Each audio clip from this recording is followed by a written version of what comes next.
Welcome to episode 48 of TerrorVision Horror Podcast. I'm one of your hosts, Dan McGuinness, and joining me on the Midnight Meat Train is my co-host, Jennifer, the Dream Smasher Strand. Toot toot. I got your name right. You did. Every week we take one horror movie and cut it to pieces with our internet razor-sharp dagger words of terror. Together we are two people with a love of horror and feel the burn of our obsolete Blockbuster membership cards that just burn holes in our dicks. I'd just like to thank all of our listeners over on the old, Spotify, Apple Podcast, Breaker, Castbox, Google Podcast, Radio Public, and the YouTube. Thank you for supporting us. We can't do this without... We can do it without you. We'll just do it and no one will listen to it. Yeah. But we love it. Like to shout out to the people that interact with us and help us grow online. People like Adam Gillespie, Mark of the Damned. Now that's a name. Dion Cracknell, Ringo Starlin, and Adam Kister. Adam Kister is actually a friend that I grew up with. Oh, yeah? Through primary school and high school. I haven't seen as much as him as I'd like, but yeah. But he's an avid listener, I think. I'm pretty sure. Fantastic. I love an avid listener. And avid listeners are the best. Let's get straight into our fun facts about ourselves. Each week we say one fact about ourselves. My fact this week is I don't like getting wet, yet I have a scuba diving license. Getting wet and being underwater as a scuba diver is not the same. No. I don't like getting ready for scuba diving. And I tell you the truth, I haven't scuba dived in like 25 years. My license has lapsed. Yeah, okay. And I'd have to get it all over again. But when I did... So are you talking about, are we talking I don't like getting caught in the rain because I don't like being wet? I hate the beach. You hate I don't like showers. I have minimal showers. I have the least amount of showers as I can a week. Interesting. So without, I just maintain a beautiful smell for as long as possible. Well, you never smell bad when I'm around you. Exactly. That's my other soup. That's another fact for another day. Okay. But I have no glands. Oh, okay. No What's sweats. your fun fact for the week? Well, we were literally just talking about my Dream Smasher name. Which I stuff up every week, which I'm going to change back to Warrior. Because because your last name's Strand, in my head, when I say Smasher, I've said the S word, and then the next word doesn't make sense to me. So I'm going to change it back. That's fine. Well, so... Why are you called the Dream Smasher? This is a name that I have been given to by a customer. So... As many of you do not know, because I don't really talk about it too much, I work in an anime store. I do not... Anime and manga. Yeah. And Gundam. I do not enjoy these things. I do not actively watch, read, anything like that. And fake fan. I'm not even a fan. Yeah. So you get some horror stuff in though. We do get horror stuff, and I love my Junji Ito. Don't get me wrong. So that's my one thing. So you're a liar. Yeah, huge liar. And being that I've been in retail for a many number of years, my tolerance levels are... Zero. So we had a customer come in frequently. He was a frequent visitor, and he was just a bit of a douchebag. And in the end, he decided that he wanted to say something to me, and I just turned around and said, I don't care. I don't like this. And then he... Well, as in he was talking about something specific that he liked? He was talking about as a whole, like anime, manga. And I'm like... I don't like this. Yeah, like and I'm me like, at my I shop don't like it. I don't like comics. Yeah.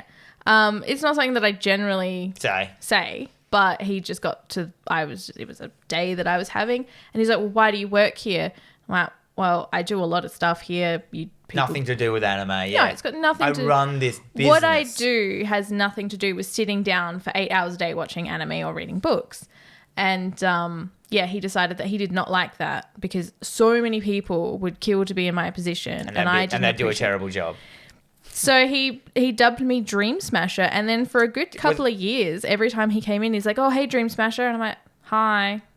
Dream Smasher. It's not the worst name. It's not the worst name, and I'm like, yeah. So now it's embrace that shit. I have Jennifer the Dream Smasher Strand. I can't say it. I'm changing it back to Warrior right now. Warrior. That is fine. So yes, that is I my spelled Warrior wrong. That is a nickname that I've been given by a customer, and it's just stuck. Ah. I'm okay with it. It's called you Smasher. Yeah.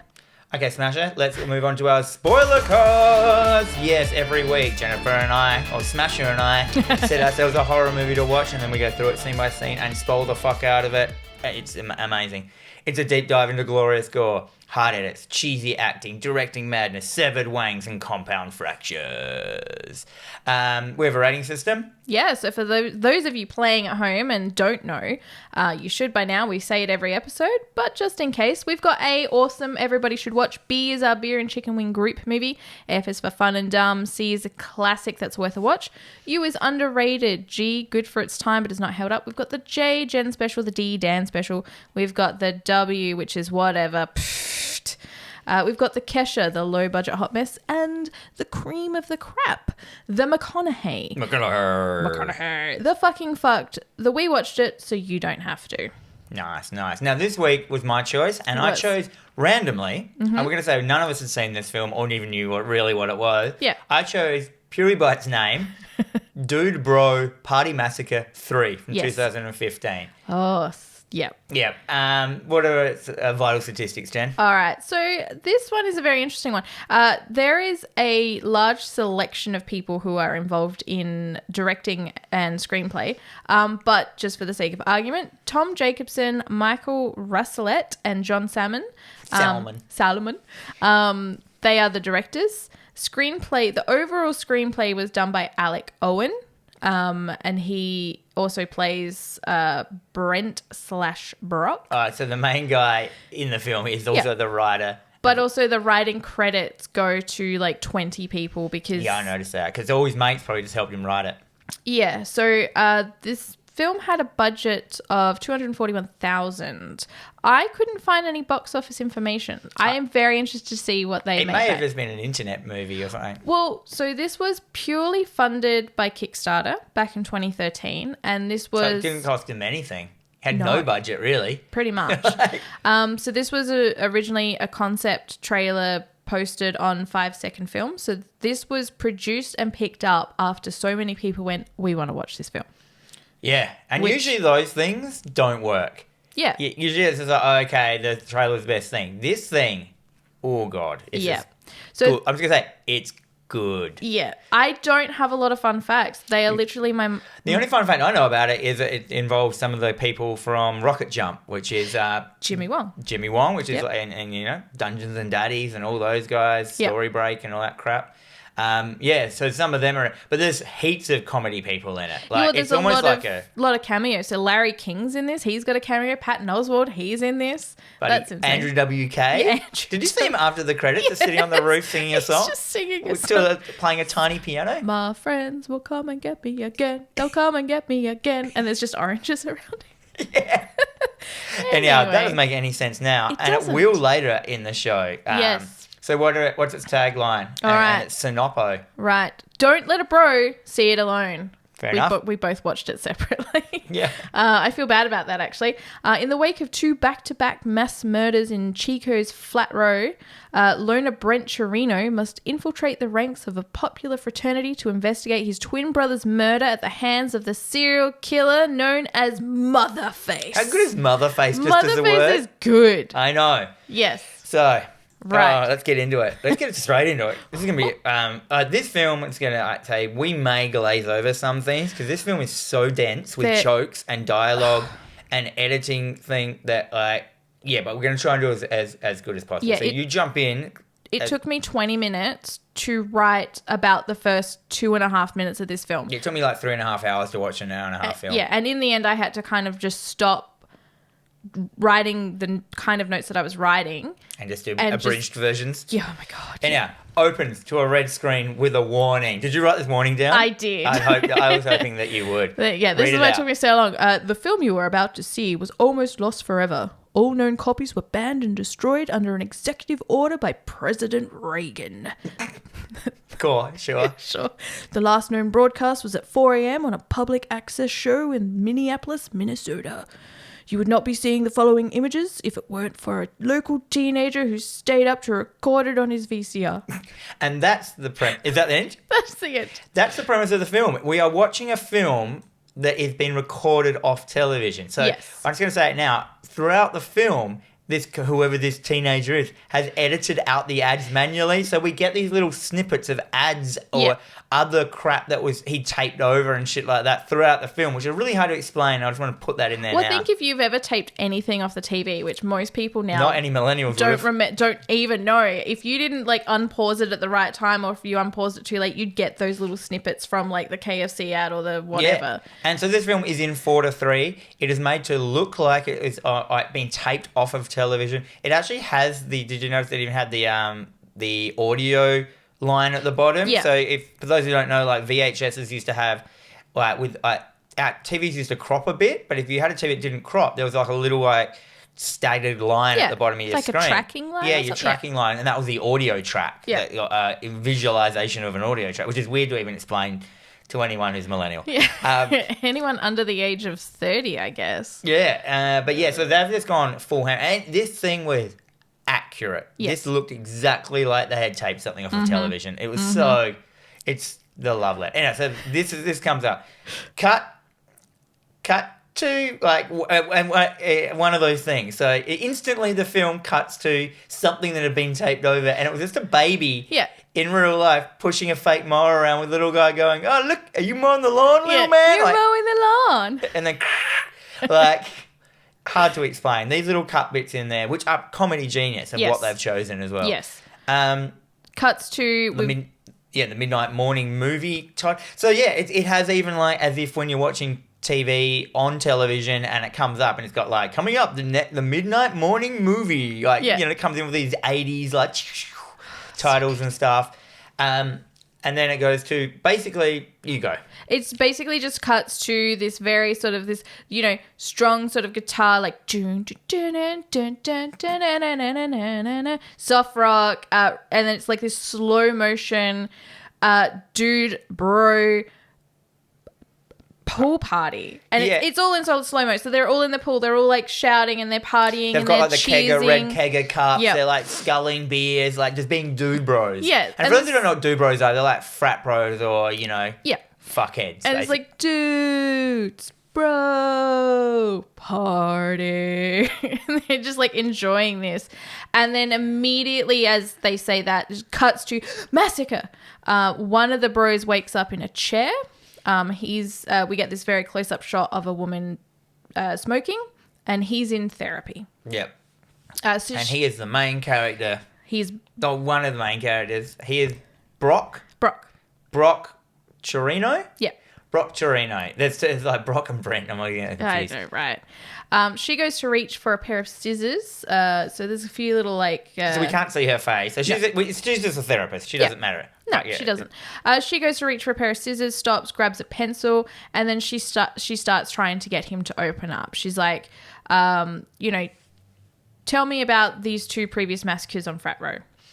And this is the part where they basically, like any normal horror film does, they relay the first two films. But, fun fact, there are no first films. No, this movie started at number 3, and it's just that's another joke. Yeah. So, and this is the level of comedy as well. So she said that, and he sits there and he's like, "Oh, no, I don't think it's just too painful. Okay, I'll try." Yeah. Just like jumps like into bad it. acting. Yeah, it's so good. The timing for this film is just impeccable. Yeah. So film number 1. Yeah.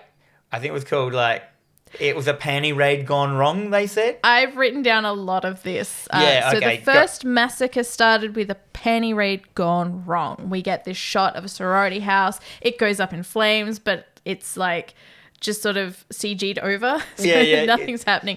The sorority house mother was pissed. No one taught her how to open doors, but she learned. And we get like this back. You see a hand trying to open a door and it can't open the door, so she burns? The door. We get this back shot, so shot of a burn victim, no hair, donning a blonde wig, and then he overstates, and she was out for revenge. We get a flashback to Dude Bro with a killer mullet. We basically get like all the kills from these supposedly first films, which is what they usually do to show. And so they've just gone ham on these ridiculous situations. And it's perfect. And they're all like bad taste style death scenes. Yes, they're so good. He jumps out with this killer mullet and leather jacket, and he's like, little help, bro. And pulls out a circular saw, frisbees it at him, and it cuts off his head, but it cuts it off from like the top, leaving his bottom jaw, his tongue hanging out. It's literally blood splurting and him just there going, And that's the first bit of kind of violence. You're like, whoa, it is. That was exactly the one from Bad Taste, like style. Next one is like, and then it cuts to a whole montage of these things. Like one was like, I think the next one is like the guy and the girl in bed, and she goes down to give him a head job, and Motherface stabs up through the bed, through his dick, through her head with a harpoon or something. And it looks amazing. And then blood is splashing out of his dick everywhere with like a head harpoon to his dick. Yep. We cut to it's fucking Larry King. He's in a locker room and he's like, "What's taking you bros so long to shower?" And they're like... And then just the harpoon hits him? Yeah. I think it was a javelin. Oh, javelin. Yeah. Javelin hits him. Cut to a guy solving a Rubik's Cube and his head just explodes from solving a Rubik's Cube. Yeah. So there's a bro in the shower and he's like lathering his chest up. Like, so he's shaving his chest. And then it starts to sort of like pace up a little bit more. We get a few more like shots of all these different like random kills, and while this is happening, this is where like the dude's doing his Rubik's Cube and he's trying to solve it, and then all of a sudden he just goes pfft. Mate, like Scanners style, exactly. Like, so this film is like, Nelly, do you notice there were heaps of editing decisions like other films? There was direct cuts of like an actual Evil Dead part. There was like, just their homage even in their editing old films. This is a This is hard parody. It's like a love letter parody though. This is like what we were saying last week, Piranha 3D was supposed to be a parody to those things. This is a parody. Yeah, these scenes are funny. Yeah. Everything about this is funny. I laughed so hard at some point. Liz got out of bed and came in and told me to shut up. Dude, I laughed so hard in one bit that we'll get to that I started crying. And you know when you just can't stop? Yeah. I will get to. And it was the stupidest joke. It was like one little sound effect and I just lost it. Like, that is fine. And I'll say where that is. I wrote it in there. And yeah, then it cuts to the second film and he's like, she had a daughter. Yeah. So they reiterate it was the death of Scooter, the Rubik's guy, that rallied us together. And then we get this cut shot of the bros with chainsaws. They're chainsawing her up and they're like, the house mother was dead. And we see her corpse like up against the wall, the wig's in her lap. And he's like, he's like, that's when I became a full Delta by whatever frat bro. And he's like, but little did we know. I think we're going to monologue with, the monologue here is done by like Brock Chirino. Yeah, the guy who's on the couch. Yeah. Little did I know, mother had a daughter. Yeah, and you get that shot of the corpse on the operating table and a scalp cutting into her burnt face. Yeah. And he's like, anyway, in junior year, we raged even harder. He's like, now we get this like, house party. There's like a RIP mother banner on the front of the house. And there's this POV shot of someone walking through the crowd of bros. He's like, we thought we were going to live forever. We were wrong. And it's like... Cuts to the dude, bro, like in the dunny. Yeah, he's like... vomiting. Goes, can someone come and hold my hair back? And then he's vomiting. And then Motherface comes behind, cuts his throat. But he vomits out of the throat cut instead. Like, that looked so fucking good. Oh, dude, the gore in this is like supreme. And that's what made me think it's too good. Like, I was like, oh man. Because they've gone to town. There's like all those naked girls running around outside in water, and Motherface electrocutes the water. They all die, but then there's this guy in the middle who's just wearing gumboots, and his name's Jimmy Galoshes. I don't even know how and then he dies as well somehow. Yeah, you've reiterated literally the next scene, and then what he does is like he's just standing there looking around, and he goes to like grab a boob, and he's electrocuted. Oh yeah. And he dies from that. The guy that like is wanking under the bed. Yeah, but what I like is Brock clearly states, he's like, the junior year streaking contest was underway and I was supposed to officiate, but I couldn't go because I had pink eye. And he follows it up with, that fart on my face saved my life. And then he comes to a guy who's under his bed wanking to magazines, and then just a gallon of blood just gushes out. There's like no explanation of what happened. I also like that the copy of the porn so he had a lot of porn. They're magazines. all weird porns. Poop stars, smell, areolas, and throbbing boobs. I didn't even see some. There's too many jokes in this film. Oh, yeah. So this is a point where I'm like, I can't keep going the way I'm going with my notes. And then they cut to, Timmy and Tommy at the arcade. They're electrocuted. And one of my favorite ones is like, but it like all hit the roof with Chaz Noodleman, concert pianist. And he's driving a car and he's like... He's like, look, babe, no hands. And he's driving a Jeep. He puts his hands out the top and then Motherface cuts off his hands because he's a constant jazz noodleman. He's just like the screaming of these stumps just spraying on the windshield. Oh, man. That brought me back to Blood Diner where they cut off his hands. He's trying to drive. Like, oh, my God. And then... He's like, not even our weed dealer was safe. And there's like a partial decapitation of the weed dealer with the keep off the grass sign. Yeah. Which is so good. And he's like, now, like, we had no way of dealing with the stress. And it cuts to like Randall Bro snorting lines of cocaine. And he's just like, yeah. He's like, he went on to have 3 kids. He seems like he's really happy. I'm actually catching up with him next week. But then Brock eventually burns the new Motherface. Yeah. And that's it. Yeah, we have to keep moving. We really do. We cut back to present day, and Brock is on the shrink's office. Table's still sitting there. Brock mentions his something about his twin brother. Yeah, he reveals he has a twin brother, and they have like a psychological connection of some kind.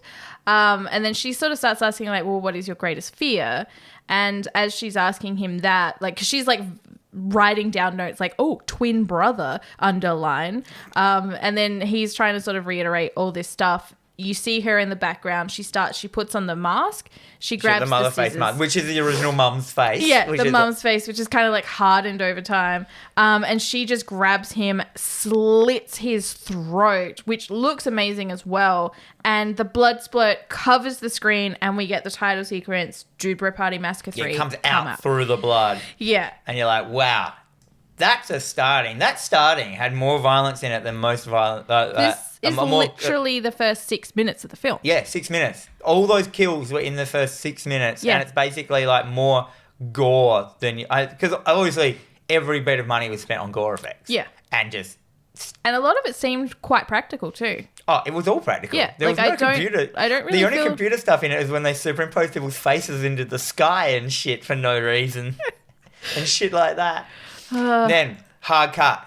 New scene. Yep. Someone is skateboarding. We see the old style fishtail board. Yep. This scene was nearly this is a direct homage to a Bones Brigade, like a Tony Hawk Bones Brigade old film. Yep. I can't remember which one. This is the exact shots, everything part, even ollieing the 2 guys on the ground and stuff like that. Because there's these 2 bros sitting, like they're laying on the ground. They're just guys, and they're not. They're sunbaking on a footpath. They're just in the middle of the footpath. One of them, and they get up and they have like this brief interaction with each other, and one of them's just like just staring, and he's just continuously rubbing sunscreen into his chest hair. These aren't fit guys. No. And and that's where they go like... And then they start pointing out, it's like, oh look, it's Brock. It's like, no, that's not Brock. That's Brent. Brock's brother. Brent Torino. Brock's twin, worse, twin, not as cool twin brother. Yeah, and he skates past a woman who's being detained by the police. We get this very first shot of a police officer, and he's just like, "If you're hiding drugs in your butthole, Missy, I swear to God." Yeah, and she's like, "Uh-oh," and that's that scene. Yeah, I didn't realize that. I forgot that was the cop that was later on, which I can't. I had his name for a while in the film, and then I lost Sminkle. it. Sminkle. I just called him Cop, and then Lady Cop was Candace. Yeah, which I was calling her butt kick something. Yeah. Anyway. We have Brent skating along, and suddenly he has a vision of his dead brother. Mm-hmm. He's sort of like hung from a flagpost with his intestines wrapped around his neck. Yeah, he's kind of like seeing it or remembering it. And he's on his skateboard skating along, and he's kind of in a trance. And he doesn't notice that there is a guy like, hey, in watch a wheelchair. Out. No, you still have time. Watch out. And it's just like that, like... The best thing is like on the 3rd shot back, and it's like one of those, look out! Him skating along, look out! You still got time! He's still skating on. And then the 3rd shot is just him saying nothing, looking bored for a second. And then it cut back, and then, obviously we see a shot of a wheelchair flying through the air and a skateboard hitting in slow motion. Yo, and he gets up and he's like, "Say, aren't you that fella whose cool brother was murdered?" And like, you know, Brent, the wheelchair guy. Yeah, he's there. Brent stands there all brooding. He's like, "Whatever. I don't like to talk about it." And he introduces himself as Nedry Head Cheese. Nedry? So Nedry Head Cheese, he puts Nedry Head Cheese back into his wheelchair. Yep. And, oh, man. Well, we get this very brief kind of like Nedry is also there because he had an interaction with Wolf. Like he's in the chair because wolves got him. Wolves killed his whole family. Wolves? All this thing. Like the wolves got him. And then he's like, "Oh, hey, like, you know, we could be best friends. Like, I've got a lot to offer for best friends." And he's like, "Yeah, no, I'm not here to make friends. I'm here to find out who killed my brother and get revenge." Yeah. And then Nedry immediately points out, he's like, "Oh, hey, like, that house we're standing in front of is your brother's frat house. Maybe we should go in and pledge." And join there, yeah. This is what I liked about this movie. Like, straight away in this first conversation, you realise that a lot of their humour comes from their edit cuts. Yeah.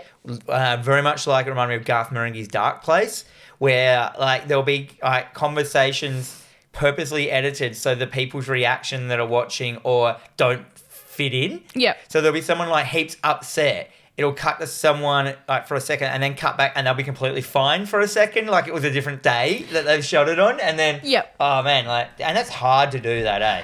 That's why I always thought Garth Marenghi's Dark Place was a genius show because it's so hard to fake bad edit and make it good. Yeah. Oh man, so good. They did that well with this. Yeah, anyway, they Brent and Nedry roll up to the frat house. Yep. And to pledge. Yep. So there's a dude because he wants to find out the mystery of his brother's murder and who Motherface is. That's his goal. Yeah. There's a weightlifting bro out the front. His name is Derek, and he is the most polite guy on campus, and he welcomes Brent as a pledge. That seems like the most polite guy on campus. Yeah. Like that's his like that. Yeah, he literally states that. He's like, "I'm the most polite guy on campus," and he's just like, you know, he's like, Brent's like, "Oh yeah, I'm ready to party until my pants fall off," and then they sort of like ad break.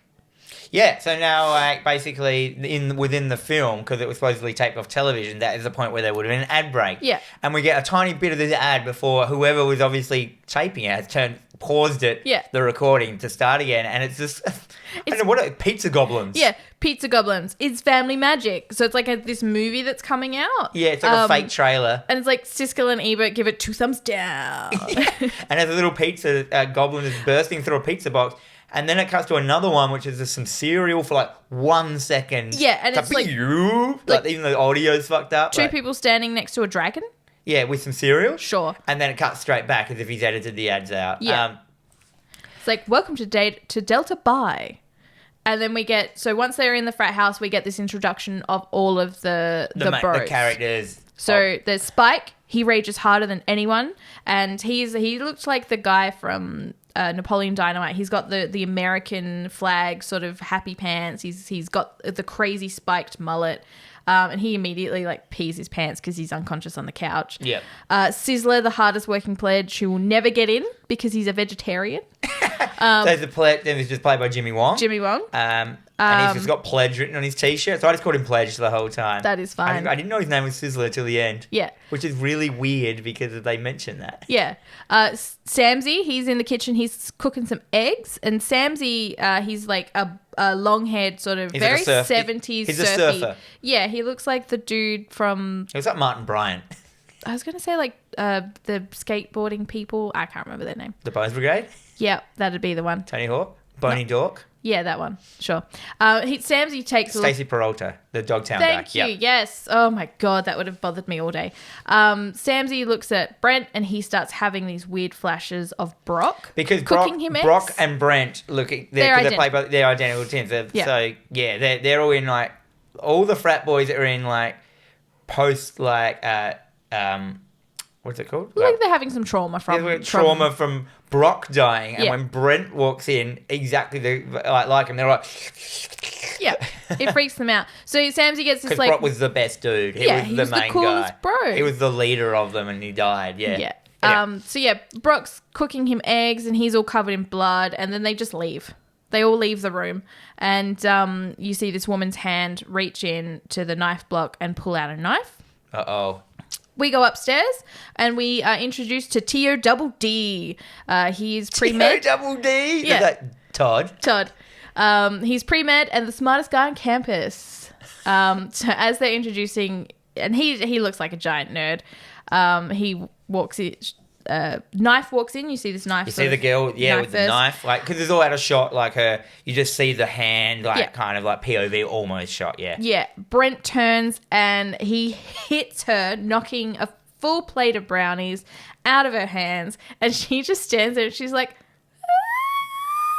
She starts crying. starts crying. So this blonde girl, like, typical, like, cheerleader looking girl. And we're introduced. But he hits her with Tai Chi, which isn't even a martial art.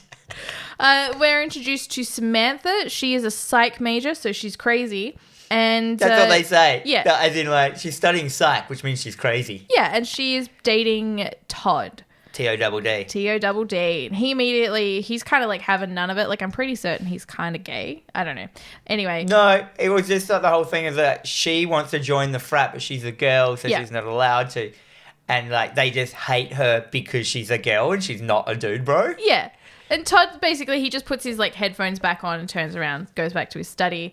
Everyone else leaves the room, and Brent gets down and helps Samantha start cleaning the brownies off the floor. And they start having this moment. You get the music happening and, you know, and he's just like, no, it's okay. It's fine. It's like, you know, I'm very sorry. The bros seem really nice. And someone calls him out. And they're like, hey, Brent. And he's like, coming. And he just literally just gets up and walks off. But he also realizes, he thinks to himself, he goes, I just did Tai Chi. Brock knew Tai Chi, but I didn't know it. It's like, what's that showing all their about? Psychic link. Then it's a subtitle thing? Yeah. Help, I'm trapped in the basement and forced to write subtitles. Just pops up on the screen. Yeah. No explanation. Help, I'm trapped in the basement and forced to write subtitles. Like, jokes like that. And you're like, oh, man.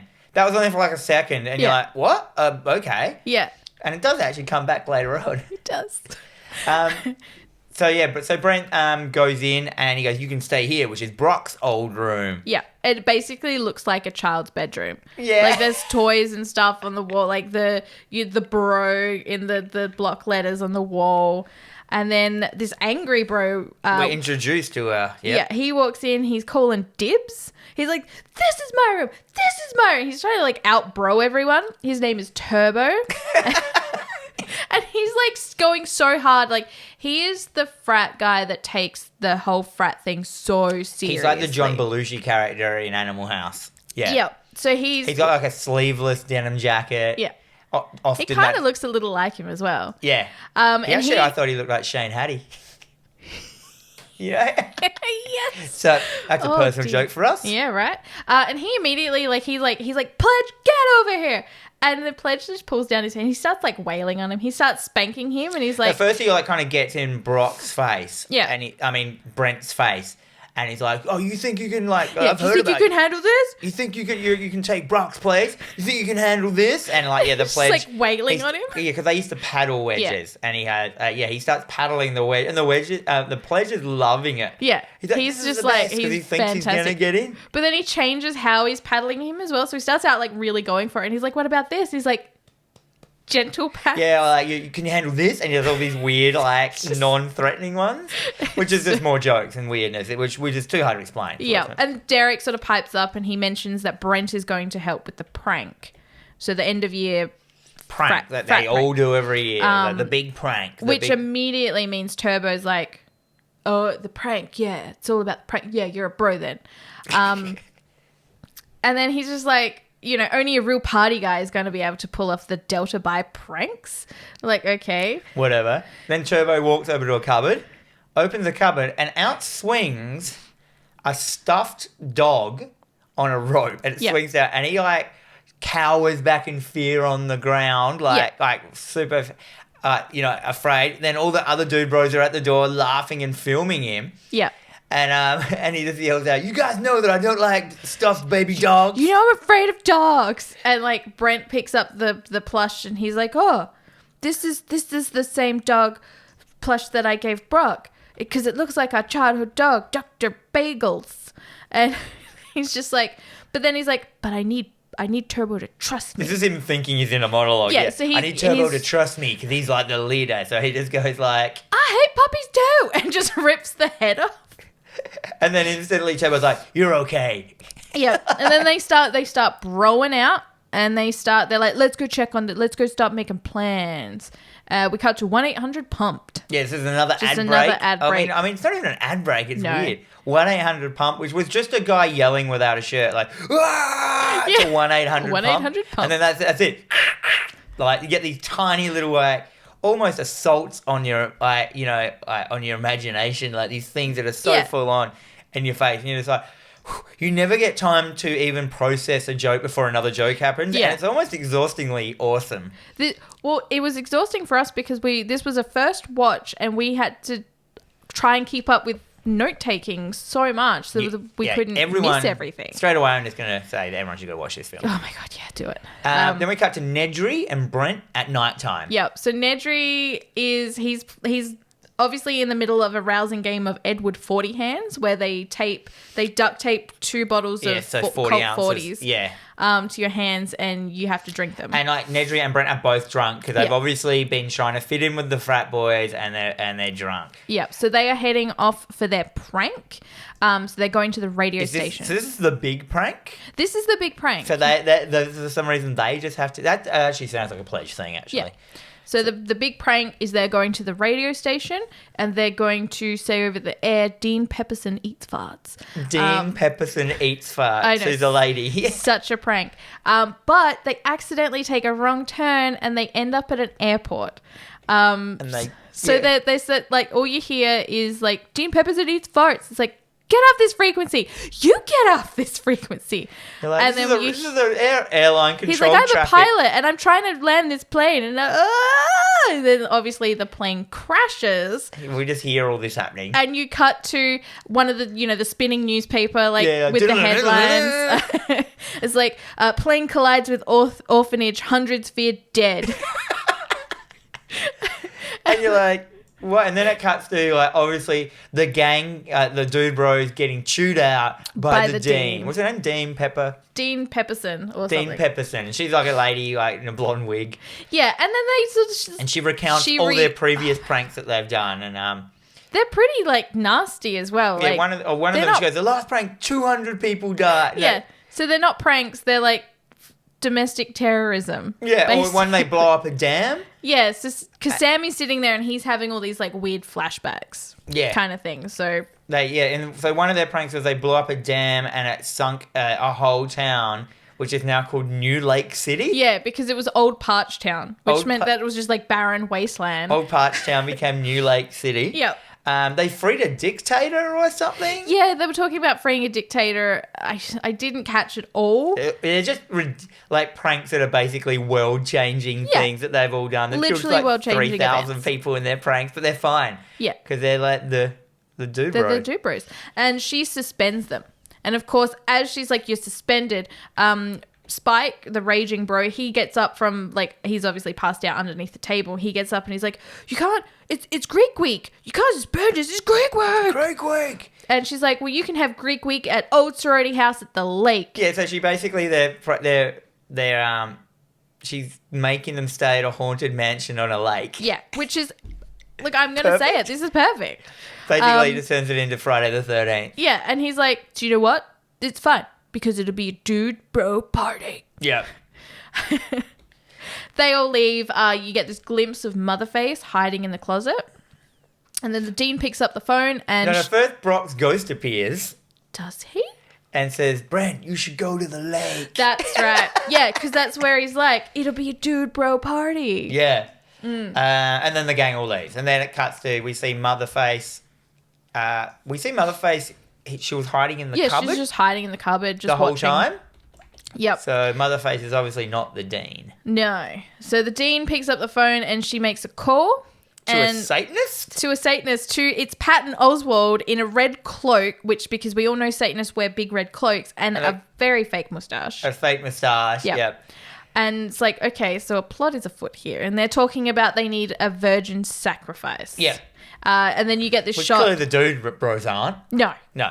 they wouldn't be. And you get this shot of a cop out in the bullpen, and he's doing lines of coke, which I'm assuming he pulled out of the butt of the girl he had pulled over. Yeah, it's the one that had the prostitute before. So he pulled the lines of coke out of her butt, and now he's doing them, and he's like, "Yeah, yeah." And this is great It's because all you can crazy. hear him in the background is go, "Yeah, fuck you, yeah, I'm a Bono." And he's like, I'm gonna fuck everyone or some shit like. Yeah, Anyhow, he's we screaming. see the Satanist pull off his hood, and Yeah, it's the chief it's- of police. Yeah. And I'm like, what? Yep.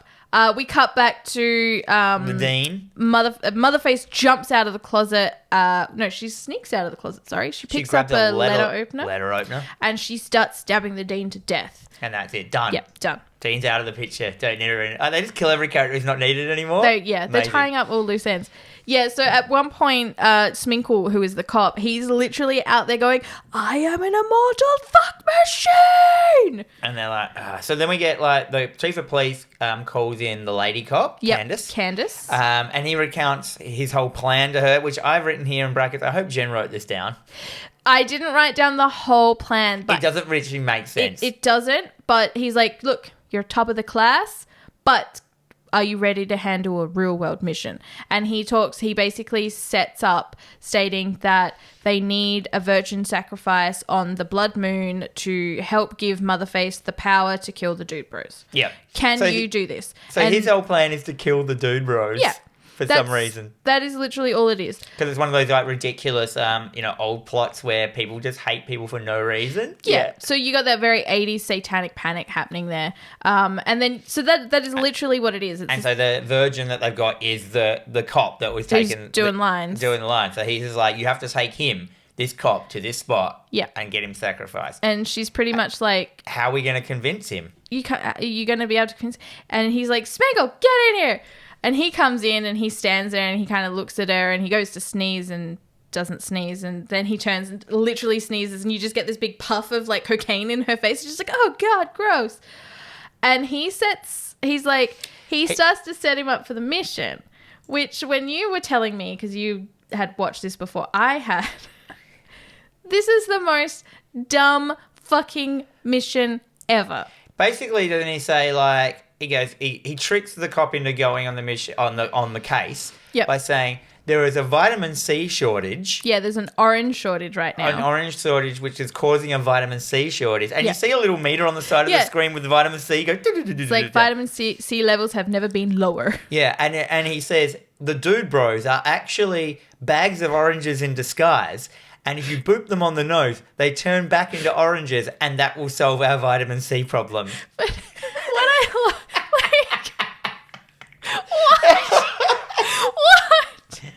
what? But even as he's explaining this to Schminkle, he's like, oh, I should have known. I should have known. This is like something that he's been aware of. And Doesn't matter. Sure. No. Okay. So let's be clear. They're oranges, and he's gonna go boop them on the snoots. Yeah. Great. So then we cut to the dude bros. They've got a camper van, and they're on their way to a road trip to the lake. Yep. And they get there. Yeah. And they Well, yeah, they do. when the lake is caused by them because they've flooded Parchtown. So, which is weird. And they rock up Yeah. to New Lake City, and and out the front they need to get a paddle boat. So they've rocked up to Paddy's paddle boats, and there is a bro crying at the because everyone's a bro. He's crying at the grave. Was he? A Was grave. that actor like one of those big time comedians now that's been in like 30 Rock and Tim and Eric? You know, that. I'm Do you not remember? sure. You've seen 30 Rock? Yeah. Remember Jenna Maroney's cross-dressing boyfriend? That actor? Yeah, Is that it him? does look I like him. think It's not him. Are you sure? 'Cause Yes. All right. I'm 97% sure. I didn't see him in the credits. I was like, Yeah. but it did act like It looks He's like got a it. massive beard. He's crying over the graves of his family, which died when the dude bros flooded the town. Yes. But he comes out and he is one of those so he's meant to be, I would say, like the doomsayer guy, like don't go over there, you're doomed. Yeah, the doom. But he's like, you know, oh, well, my family, like business, we were almost destitute, but then your prank, you know. Yeah, because he owned a paddle boat. In the middle of fucking nowhere? He owned a paddle boat shop in Parchtown, which had no water. But he goes, my business was going bad. But then when you flooded the lake, now my business is booming, but my family is dead. Yeah. So he's like, he's being happy and then sad, like back So and he's like forth. really throwing, and you're like, oh, could he be a killer? Like, what's going on here? And he's like, okay, guys, like, no, like, let me get a photo of you guys. This was weird and funny. This was weird and funny. He goes, get a photo with my family and then stand around my grave. So they're all standing around the graves. He's taking a photo. And he goes, do a funny, and he's like, weird do a goofy one. Do a goofy one. And they're like making out to hump his wife's like it's gravestone. Weird. And it turned out it was his son's gravestone. Oh, was it? Even worse. Anyhow, they hire some paddle boats. Yeah. Because I think you need paddle boats to get to the... Makes sense. Get to the place. Makes sense. They fill the paddy boats with beer and kegs. And but Nedry can't fit in a paddle boat. He's just like, is there a room for my lifestyle? And he's just like, no! He just starts screaming at him. He's like, there is something 20 miles that way that, like, there's a bridge you can get across, yeah. And so Nedry, and then there's a shot of Nedry just, like, going through the forest in his wheelchair. And it's impossible because it's an actual forest. And him, like, he can't swear. Yeah. Yeah, because that's such a big thing. He's like, oh, guys, that's fudged up. And he's like, Brent sort of... He kneels down and it's like that inspirational, like, hey, buddy, you know, you're in college now. You can swear. You can say fuck. Give it a go. And he's like, it's I just can't do it. And it's like this whole thing about him starting to swear. And yeah, it cuts to him. He's getting irritated in the forest and he doesn't swear, does he? He just starts kind of ragging on the rest of the gang, like, those idiots. No, he starts because he's like, nobody understands old Iron Arm's head cheese. And he's just going on and he's like, gets to the creek and there's no bridge. And he's like, fuck this creek. Fuck it. And he's like, I'll show these Delta by titty jizzers. And that's it. It says, like, cut away from Nedry. Yeah. Then we see the crying bearded man. For some reason, he is just in a paddle boat going along crying. Yeah. And we see Motherface on the shore, and she has the stereotypical bow and arrow shot that you always see the killer in the forest about to do. But as she's about to shoot the bearded man, he just pulls up a gun and commits suicide and executes himself. And you see Motherface, because she's all kind of off camera. Yeah. Just you can see her arms. She's like, no, it just shows it, doesn't it? She's like, oh. All right. Turns around and walks off. Yeah, like it's a really long shot of her. Just like, oh. Yeah. Don't care. Done. Yeah. Oh, well. 1-900 Future. Yeah, we're going to get another ad break. What was it? 1-900 Future. What was it, though? It was something about my son going to prom and he was dead. Oh, okay. I And don't then, know. was this the vagina one as well? No. It's later. No, that's... So that's another little like ad break fuck up that we've seen in it. And then we cut to the cops. It's a full moon. Yep. They're driving in a van. Schminkle's doing his Letterman countdowns. Yeah, I didn't know. You know, the top 10 reasons your mother's a... So Schminkle's like vibe is that he's just like this overexcited, happy dude that talks too much and just talks shit and doesn't listen to anyone else. And no one likes him. No one likes him. Yeah. He's come to terms with this. I don't know. Yeah. They witness... This is comedy gold, this section. They're driving up in the middle of the night. He just sees on the side of the road there's just an adult and a little kid, and the adult slaps the little kid. Yeah. And they squeal up. They stop. Sminkle cartwheels out of the car and punches the guy out.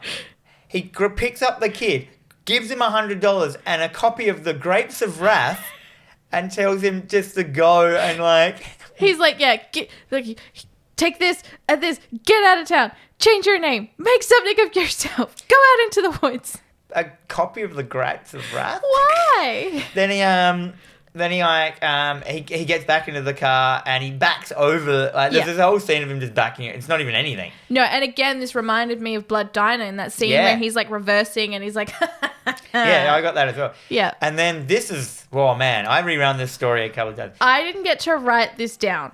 So I heard you, but you were very excited. Well, it's not a big story. He's driving along and he confides in the lady cop and he's like, I just like, what I feel my real calling is like, I just want to help kids. I just love kids. And like when I was a kid, you know, the library, I went to a library and I read a book and my mind went bang. As in, it blew my mind. But he just calls it, my mind went bang. And that's what I want to do. I want to bang kids. And she's like, what? Because I want to, create. He wants to create a mobile library and blow kids' minds with the power of reading. Yeah, I want to bang kids in my van. He goes, I want to take my van around and bang kids in it. I'm going to call it the bang bus. And parents will be able to bring their kids to me and I can bang them in my bus. I was like, what the fuck? And she's just like, I think you should change the name. And he's like, no. It's like, no, why would I? Why would I change the name? He's not wanting to have sex with kids. He's just just says it in a really weird way. And then they break down. Yeah. Because the guy he ran over is now all stuck up in their axle and tires as a gore mess. Yes. And he's like, and he gets out and he looks at the gore and he goes, oh man, why did he not have to be a human anymore? Why did he not have to be a human anymore? But is it at this point as well that you hear this wolf howling in the background? And he's like, oh, the wolves. Oh, we'll be able to stay here the night. And they just get in the car and go back to sleep. Yeah. Yeah. Then we cut to the sorority, the lake house. Yep. It's just a lake house, isn't it? Yeah. There's this... But it's haunted, apparently. Something's falling down. It's a real shithole. Yeah, the gang walk in there, and out of nowhere comes another dude, bro, Ripstick, played by none other than Andrew WK. Sure. For those who don't know who Andrew WK, look him up. Yeah. As I knew who Andrew WK was, but I actually stopped the movie at this point and watched a whole bunch of Andrew WK film clips. Nice. Because he's got a new one out called Babylon. Oh. And it's this real slow rock ballad, power ballad, Babylon. Except he still has flashes up on the screen of shit like never stop partying and shit like that. For those who don't know who Andrew WK is, look him up. Yeah. He is a truly unique, fascinating individual. Yes, very much so. So he's in it. He's Ripstick, and he was apparently in the first films, and he's suffering trauma from it. Yeah, yeah, and I believe his name is Ripstick because of high fives. You rip it and stick it. Oh, I didn't get that. Because they high-fived. Yeah. I don't know why he's suddenly at the lake house. I don't know. I think that's a joke, the fact that he's just there. He's there. Yeah. So, yeah, Ripstick's character's in it now. And I think that's the last time he's in it, until the credits, yeah. Now, and then they decide that they're going to, clean up the lake house and make it livable for them. So then we get this really cool cleaning montage. To, a very Devo-style band kind. Clean it up. Yeah. We're going to clean it up.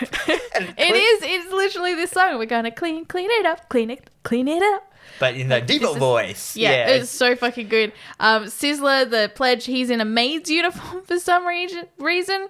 So they're just doing all this stuff. The Rager Bro, he's trying to hide his beer cans around. It's just a montage of them cleaning. It is literally a montage. But it's still funny. But we're not going to get into it. But then, also, while this is happening, Brent's now doing naked Tai Chi. And Samsy is trying to suss him out. So anything Brent is doing, Samsy's kind of in the background, yeah, he's a surfer bro. Yeah, he's sketchy on him because he starts to his reality starts to blur. That he just starts thinking that he is Brock. Yeah, he can't handle it. But Brock's dead. But but he is Brock. Yeah. Yeah. They clean up. First they put a tape in that says. Work hard on it. Yeah. And so that's what they do. They turn the tape over, which says party hard. Yeah. And then it just has a party kind of Yeah. So then now they're having they start partying. Dude bro party. Unfortunately, as in all movies, the lights go out. No, we see a hand outside turn the power off a mother hand. Yep. Samsy, he starts freaking out. He's like, it's happening again. And everyone starts telling him off. But what I love about this is there are two bros that are in this film. There's Flannel Bro and there's Turtleneck Bro. And they're just there. They don't have any major parts. But whenever anyone starts telling anyone to calm down, they are there. So they're like, damn it, Samsy, chill out, Samsy. And then he's like, yeah, chill out, Samsy, you self-righteous fuck. And he's just yelling at him Turtleneck Bro? So aggressively. Yeah, it's so aggressive because he's a turtleneck bro. Yeah. A pretentious guy that wears a turtleneck is going to be aggressive because he's got problems. Well, if you add a chain to that, life will change. Oh, man. I wrote there, this film has so many dialogue scenes that I'm missing, 30 every scene. There's funny dialogue scenes. So we're missing out on so many. No. Even though we're going through this scene by scene, we are still missing out on 50% of the dialogue. so much. And they're like, we need a handyman to go out and fix it. He's like, Derek, your dad was a handyman. You go fix it. And he's like, dude, I hate fixing things. He's like, oh, man, you never told me. I'm sorry. Like, if I'd have known, I would never have said anything. Yeah, they have all these meaningful moments. And but while he goes, this is happening, I'll fix it. Yeah, but while this is happening, he kind of pauses and Derek's like looking off, and we get this like French. So Derek face over French hat, and he's just like, if you're reading these subtitles, tell my wife I love her and I'm sorry. And then he hocks a loogie and spits it on Derek. Yeah, but he's like superimposed. Yeah. It doesn't make any sense. No. But that's the subtitler guy. Yeah, but so Derek then goes out to the shed, which is where the fuse box is. But first he gets caught. He does. His jumper gets caught on a nail, which rips it around, making it turn into a crop top. Which... For no reason? It's an 80s parody. Every man in an 80s film, there is always someone wearing a male crop. And I love that because, you know, Derek, he's a hunky boy. Yeah, it's weird because there's so many homages in this film and so much density to its homage that I couldn't believe it. I was just like, every second, I was like, what? Shit. Fuck. I will buy this on Blu-ray because I want any special features that they can give me. I've actually written in my final thoughts is this has gone into my list of films that that you show people when they come around. Yeah. You know, like I've got my films that I love. I love showing people, Cabin in the Woods. I love showing them Kingsman. Pop Star, stuff like that. And this has turned into one of those films. Yeah. Like it's shot up to my list as one of my favourite films, I reckon. Yeah. Anyhow, he goes to Derek, he goes to the tool shed. Yeah. And this is good because this scene is also once he opens the door and he's freaking out because he doesn't like tools. It scares him. So he's like, it's okay. They're just tools. Don't like tools? I don't know. But we get those shots, the editing very similar to Evil Dead. Yeah, this is like basically, there's like the neural shots of the shed. This is there's a chainsaw. There's like a I don't know, what tools are there? There's like a hoe. Yeah. Backhoe. Yeah. Anyhow, we see Motherface. He starts looking at the fuse box. We see Motherface come up behind him. She has actually in her hand a hoe. Yeah. She hits his face with the hoe, pushing his face into the electrics box, which electrocutes him. Also, consequently, turns the power back on. Perfect. We cut to the guys like inside going, yeah, Derek, turn the power back on. What I love, so one thing that I love in this life is puns. And Motherface has puns. Oh, she says puns every time she kills someone. Yeah, so she kills him and then she's like, bros before hoes, and like leaves. Yeah. Which is perfect because I fucking love puns. The more puns, the better. So yeah, they start partying again. And that's it. We just never see Derek ever again because it's not... Oh, actually, no, we do, I think, later. Anyhow, Brent starts to have a flashback. So he has a flashback of himself dancing in his room with a mannequin. Obviously, this is like just before prom. And Brock rocks in, he catches him. Because Brock's the cool brother who looks after him. So this is a better way of them sort of going around that I've never had sex before, I don't know what to do. Dude, it's fine. Like, let me just run you through it. But it's a dancing montage. So they start dancing together. And then there's which is the same actor dancing with himself, which worked out really well, actually. It did. And they just differentiate him with an orange backwards cap. Yeah. And there's like a whole thing. Mole. Yeah. There's a whole thing where Brock then lifts him. So there's this whole thing about use your core, use your power. And he picks him up. And it's fine. Like a dance move pick up, which is also like, that you use the weight or whatever. But yeah. Yeah. So we see that. It doesn't make any sense at the time. It's stupid. It's funny. It's great. It's great. And all of a sudden we just hear literally bloody murder being screamed. So it's like, murder! So we cut back to the party. Yep. So Rager Bro, he's freaking out. He's in the kitchen and someone has killed all the beer. Someone has shotgunned all the beers. Yeah, and he's there, he's on the ground, and he's just like, no! And he's like ripping his shirt off. Which is the first of many shirt rip-offs. There's so many. And there's some of them are for no reason. Yeah. Just because it was funny. Oh, I'm okay with it. Yeah. And they're like, who would do such a thing? Anyway, we need a beer run. Pledge, beer run. And then they pull out a box. So they're... Big cardboard box, It's a huge cardboard box. It's literally like a fridge... box. Shipper box with a hole cut in it that says glory hole. And they tell the pledge that you have to wear this. And I don't quite understand this. They say that until you beef. Until you beef. What does beef mean? Fart? Fart. Yeah. So he has to fart in the box. Yeah. But because he's a vegetarian, he doesn't want to beef because beef is meat and meat is murder. So they just be like, just fart, man. And he would have. Okay, so he can't even sniff farts. So yeah, because they're called. he can probably sniff farts. He just can't sniff beef.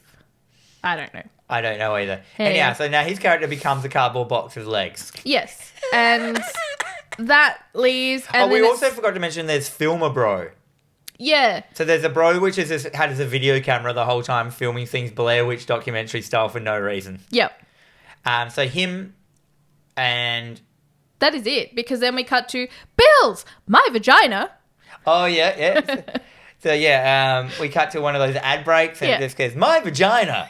And then back. There's not even a moment where anything pops up on the screen either. It's just this audio that says my vagina.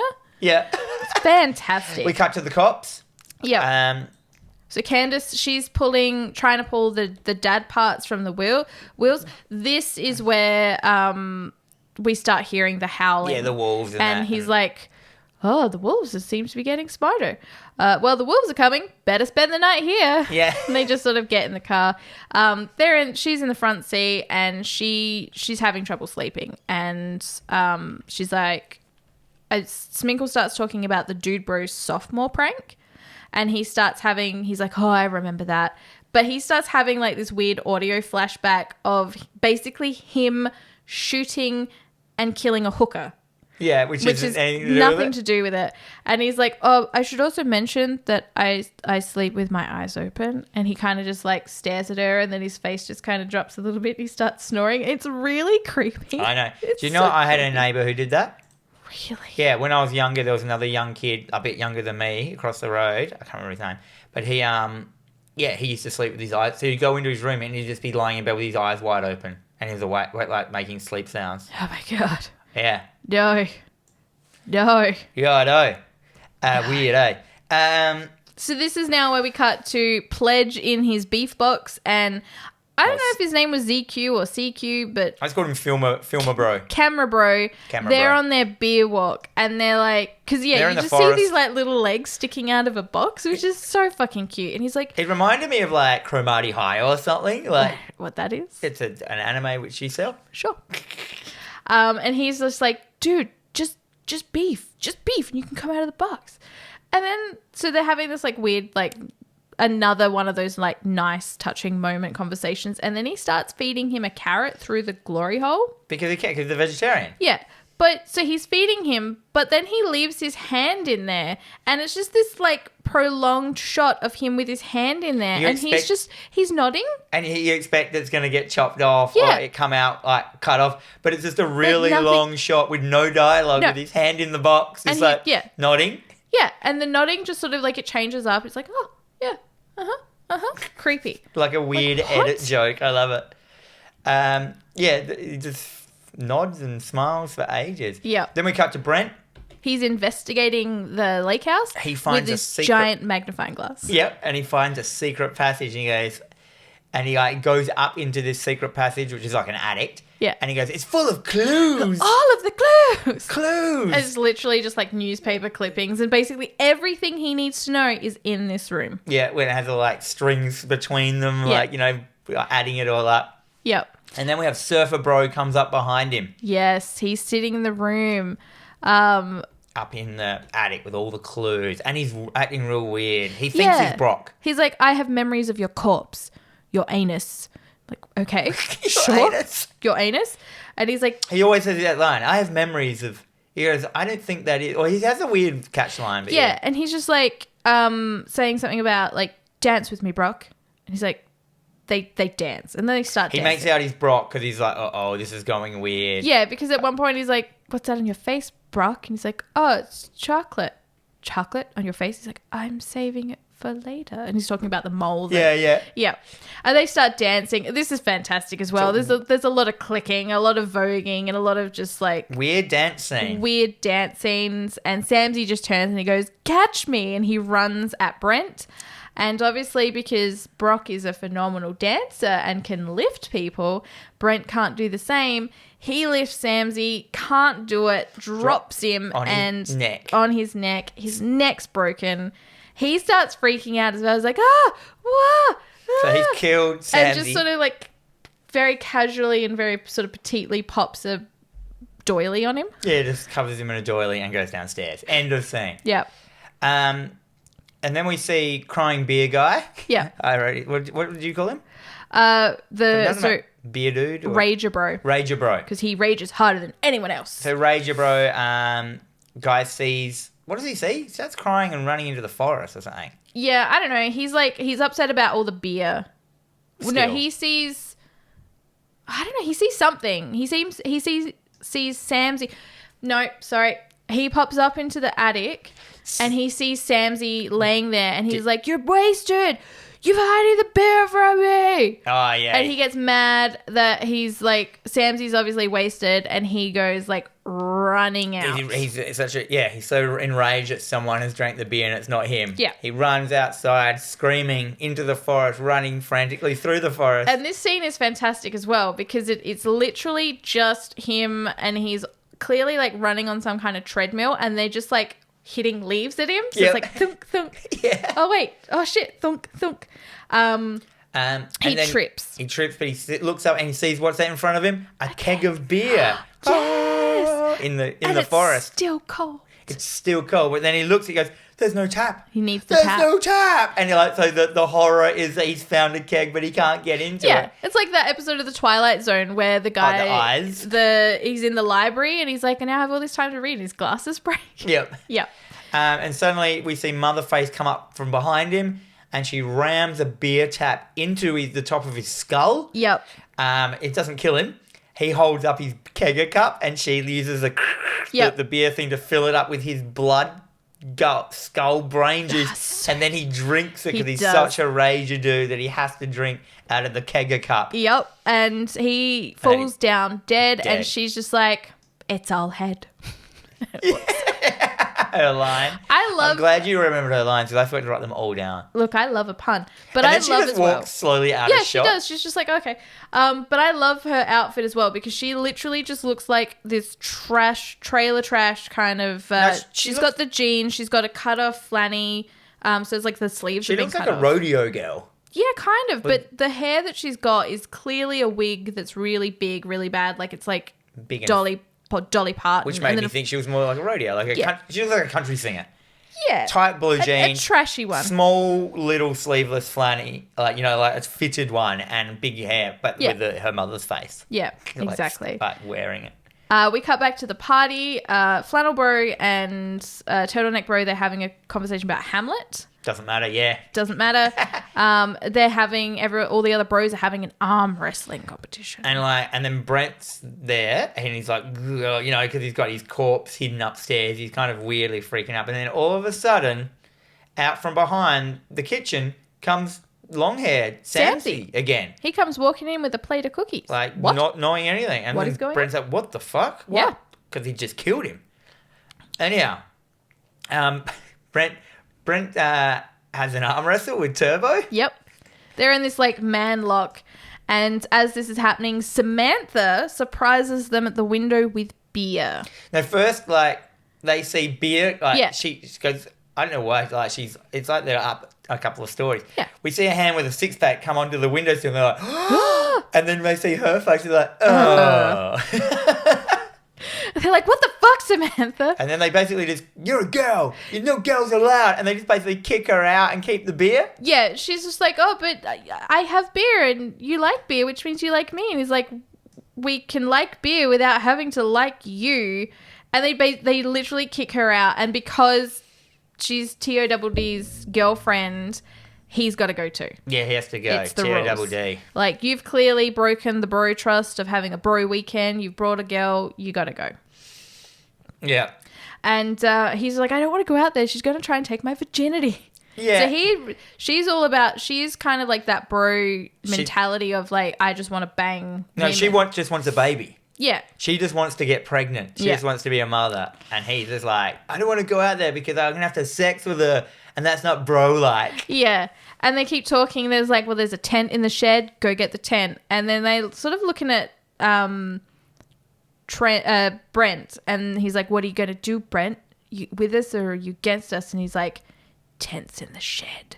There's even like the baby, this like little baby doll that they've drawn a terrible moustache. It's got a like cigarette hanging out of its mouth. And it's like, tent's in the shed. Yeah, doesn't make any sense. And what, even you explaining it then, no one's going to know what you're talking about. No. Just watch that scene. Yep. Anyway, Todd and Samantha, TOWD and Sam. Oh, no, her name's Sam as well. I just called her Sam, even though there's Sammy and Sam. Yep. They go get the tent. Yeah, so she's like trying to... Yeah, Todd goes outside. He rips off his shirt. He rips off his own shirt. Yeah, Todd just rips off his shirt out of anger that there's a girl there. Motherface is kind of... She's watching in the background and he's just like, oh, babe, I'm tired. And she's trying to seduce him in a very forceful bro way. And at one point, they're standing right next to Derek's dead body, but they don't see it. No. And we cut to... stay on the target, eye on the prize, and we get this shot of the tent. Mm-hmm. It's lit up, and so you see the silhouette of her on all fours, and he's clearly taken her from behind. Doing a doggy style. Yep. But she's there, and she's like, you got this, Todd. You're in the zone. You're killing it back there. It's just like, okay. While this is happening, Motherface, she's got some kind of like katana or something, like a sword. Or was it a machete? Possibly. Or was it a... Seemed a lot thinner than that. Yeah, I didn't know what it was. Anyhow, she comes up. Yep. So she quietly kind of like pokes it through the tent fabric. And Samantha just all of a sudden randomly turns. Her eyes are all red and she screams something satanic at him. And as that happens, Motherface just rams the sword or machete into his back. Which makes him calm. And he's just got like this weird, like, you think he's like in this like throes of passion. Yeah. And it's, no, he's just being killed. And then like... Samantha drops down, falls asleep immediately. Yeah, she just drops down, falls asleep, and then he falls down dead next to her, like a dude bro would. Like, yeah, because Motherface pulls out the machete, and all this like huge blood spurt comes out as well. It's like gushing out of the tent. Yeah, and she just looks and she's like, "You should have pulled out." Yeah. Oh, good one. We cut to Camera Bro and Pledge. Are out in the woods still. Yep, and they're still waiting for him to beef. And as this happens... no beer. No. As this happens, a tree falls and it traps Camera Bro under a log. Yeah. And then also it happens again and then... 2 trees fall down. Pledge is stuck in his little box and you get the shot of him in the box and he's just like sitting there very comfortably, but the box itself is trapped. Yeah. So he is essentially tree on top trapped. of the box. He's stuck in his cardboard box. Yep. And he can't help film a bro because he's like he's alive. He's alive. He's like, this is cool. Kick my camera over here. I want to film this. Yeah, so... Yeah, I don't know what's going on there. Motherface comes along. She wraps a rope around him. She lassos filmer guy. Yep. Hoiks it over the tree and starts pulling him, which pulls his body in half. And you see it like his torso just ripping and shredding. And it's just like all this blood starts gushing out. And she's just like, raining men. And just keeps going. And Pledge sees this in his cardboard box. He goes crazy and farts. He does beef. But then smashes out the side of the cardboard box and runs off. Yep. He picks up the camera and he runs. Then we cut to the cop, to the cops in their car, and we have the cop dreaming about doing stand-up comedy. Yeah, Sminkle's dreaming about doing a routine in front of the dude bros, and they start heckling him and throwing fruit at him. Throwing oranges at him. Yeah. So Candace wakes him up. And she's like, we need to get the van moving. And they go out to check the wheels. The wolves have cleaned up all the dead bits. And he's like, oh, they've cleaned up the dead bits and put air in the tires. He's like, they're learning. He pushes the van from behind so they can roll start it. And it comes on. It does, yep. So they've got the van working again. And that's it. Well, so once they start rolling... some bro runs out. I didn't even catch It's Pledge. Was it? Oh. Because he's running through the forest. Sure.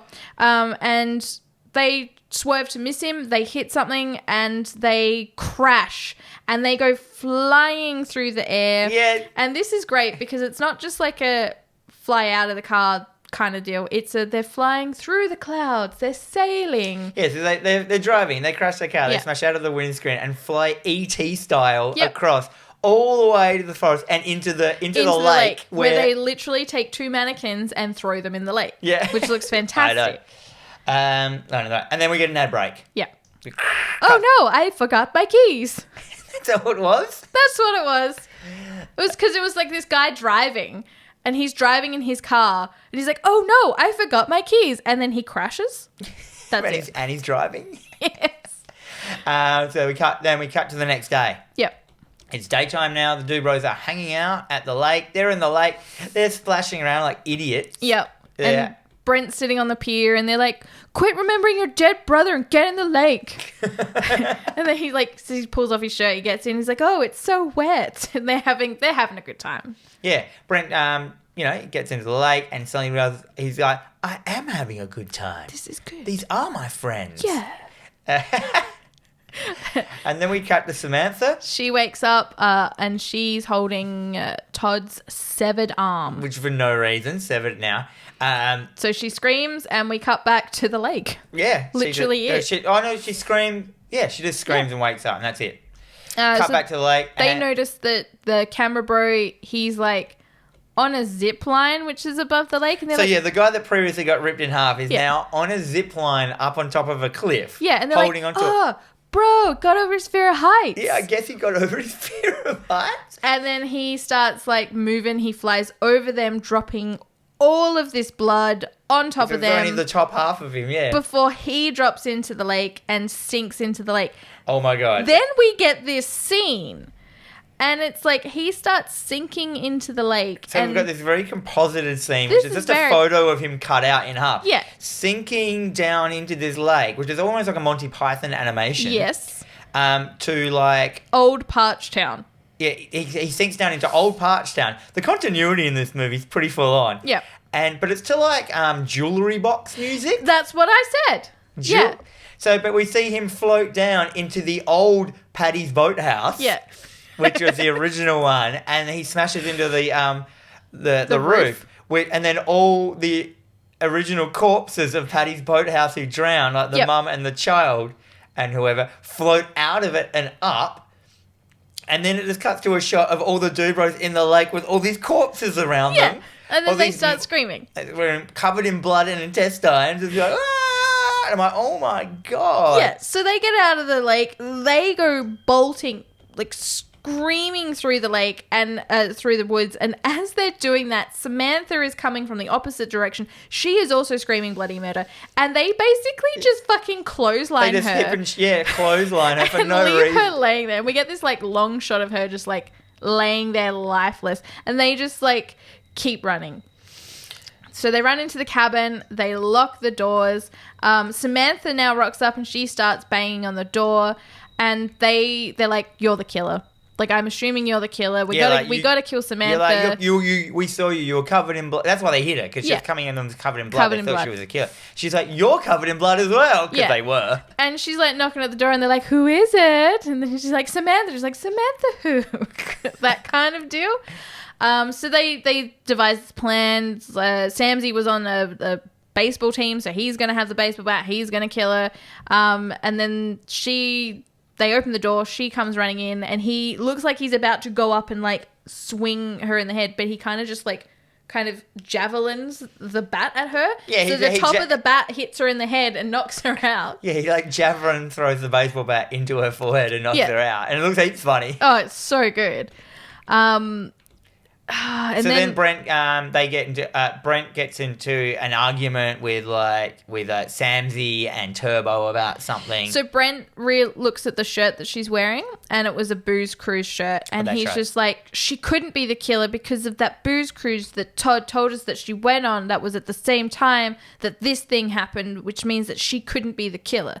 And they're like, pretty sure she's a killer. But then Brent says that he only pledged to them so he could find out what happened. You know, he wanted to find out the secrets of Motherface and actually what happens to his bro. And Turbo's like, I can't believe you lied to us. Yeah. You lied to us. And then Turbo tries to hit Brent with the baseball bat. Yep. But then they kind of like grab the bat and play one potato, two potato on it. They just keep doing that. And he's just like, I'm going to defeat you using good looks and logic. You're stupid. Yeah. And then Pledge rocks up, all in panic. He still has the video. He's been running all night. Yep. Pledge rocks up with the video camera, and they watch the video of... And he's cut, like, I like that they've got bits of cardboard box stuck to him as well. Yeah, as if so it's like... still on him. And then basically they just watch the footage that we saw. Yeah. Of like... Literally that. And Pledge is there and he's like, see, there, that's where I beef. That's where I beef. She's trying to show them that he's beef. And at this moment as well, Samsey starts to realise that Brent isn't Brock. It's his brother. And he's like... But he gets up and he's like, oh, but you could see how there could be some confusion with that. Yeah. And she's like, what? Sure. But then Brent comes in and he looks at the video and he's like, hang on, pause. Yeah. Enhance. I said enhance. Now squint. And you see mother faces in the background. Enhance, now squint. So then he's like, bros, I need your help. You are literally the only bros I have. Like, I've got no bros left. You're the only bros. Samsey starts talking and he's like, well, actually, Brock's been foiling all of Motherface's plans for so many years, and I got tired and worried about what could happen, so I created a failsafe. I actually have an identical robot hiding in the attic. What? Yeah, I have made an identical robot to myself. Meanwhile, Brent's there and he's like, oh shit, he's the realization. He's like, look, let me call it for you. And then he's just like, this scene as well is just so fucking well done, and it's so funny because he's like, it's not coming. Let me go check. And he like walks out the room. So this whole thing is shot. It's still in the lounge room with them. You just hear him. And it's like, secret door, open. And he's like, oh, don't go up there. And he's like, walks up and he's like, oh, no. He just starts like screaming. Like, what is going on? He's like, oh, no, Robot Samsey. He's just like freaking. And then he runs off. No, first he comes down. And then he's like, go to say something, and he sees Motherface out the window, like she's outside the house. And instead of saying anything, he just screams and runs out off the room. Because then we get, she has a severed head in her hand, and she throws it through the window, almost as if it was a 3D movie. So you see that animated glass shattering and sort of heading towards. Even though it's not a 3D movie. Yeah. Whose head was that? I couldn't work it out either. It was just a head. It was such a bad mannequin head. Yeah. So everyone screams except Turbo, who just keeps sitting there eating popcorn. Yeah. Because he's just like, because the whole time Turbo's eating popcorn in the scene, and the head comes in, everyone screams, and he just casually just keeps eating the popcorn on the side. Why not? It's just a little another joke that they've just got in there. Like. Yeah, it's perfection. We cut to Samsey. He's run out into the pier, so he's standing on the lake. And Motherface, he turns, Motherface is there. She has kind of like this bazooka-looking thing, but she shoots some weird kind of device. Like an electrical receiver into his forehead. Yeah. Which is like just a bit of like tech with colours, LEDs, and boop, boop, boop, boop. Yeah, and she pulls out a remote control and starts controlling him. But it's a remote control car controller, like a jet hopper one. Yeah. Which is very like the control that he had for his robot. Yeah. And so he starts punching himself in the face. She's like, why are you hitting yourself? Why are you hitting yourself? Because I'm a little bitch. And then... We see on her remote control, she has a button that says rip out tongue. Yeah. A button that does that? Yeah. So he starts saying, I'm a little bitch. And he reaches into his mouth, starts to pull out his tongue, and she's like, you killed my mother and my sister. You at least deserve a tongue lashing. Oh. He completely rips out his tongue, and he starts like hitting himself. Like hitting himself with his own pulled out like, tongue? Whoosh, whoosh, with his blood going everywhere. Then she also has a button on her remote control which says release bowels. And he shits his pants. Yeah, and it doesn't do anything. He just goes like, he's just, he shits himself. She walks up to him. She gives him a... Because he's like paralyzed, so he can't move. Gives him a quick kiss. What? No tongue? And then pushes him into the lake. So good. He sinks, and we think we're about to get another one of those beautiful sinking into the lake montages, but instead we get 1-800-ROCKIN. Wait, the jewelry box music starts. Yeah, it does. And then, yeah, we get like a cut to 1-800-ROCKIN'. And then, bored banana? bored banana. Yeah, Yeah. no one knows. You have to watch these bits to understand them. Exactly. We cut back to the cops. They're still on their way to the... they've just gotten out of the lake now. Yeah, he's pulled... All night it took them to get out of the lake. Yeah, he's pulled Candace out of the lake and he, like, breathes into her. But the way he's breathing into her is like it's farts. That's the noise that made me, like lose... it broke me. Yeah. So he gives her mouth-to-mouth resuscitation, and instead of it, like, you know, when he blows in, it just goes like... Yeah. Yeah. And oh, man, I loved it. It was such a simple joke. It's simple, but it works so well. But then as well, like, instead of, like, pressing down on her chest, he starts, like, bongoing her boobs. He's like, do-do-do-do-do-do-do-do. And he's just like... She sits up and then vomits into his face. Well, because he's like, she's dead. And he's like, oh, virgin tears will wake her up. And he starts crying on her. And then she wakes up. Virgin tears? Yep. He starts rambling. He like has this like, I didn't think anyone else would ever like really love me, and it's like they have a moment, and Motherface comes and knocks him out. Comes up behind him and knocks him out. Yeah. Then we cut to Brent and Samantha. They have another kind moment together, and she's like, "Oh, I'm cold." He rips off his shirt. So he's wearing a blue flannel, and he basically grabs it from the collar, rips it off, wraps it around her, and she's just like looking at him. She's like, are we going to die? And he kind of just gets up and walks away. He doesn't even finish the conversation. But the way he gets up as well, because they're sitting on the floor and he kind of just like, just up and gone. I thought that was funny. And then Brent goes up to Turbo. Yep. So they started boarding up the house. And they start having this, like, you lied to me argument again. Like, I can never believe you. And then he goes into like a diatribe about a surprise party. Yeah, because he's like, oh, I'll never lie to you again. He's like, but what if we have what if it's my birthday and there's a surprise birthday and you don't tell me that there is a surprise, and then I go and we go into that restaurant and the lights go on and I see all my friends there. You lied to me. And he's like, I will ruin every surprise party from now. And he's like, what's your problem, man? Yeah. And he goes, oh, I'm still level with you. I have a hairy dick.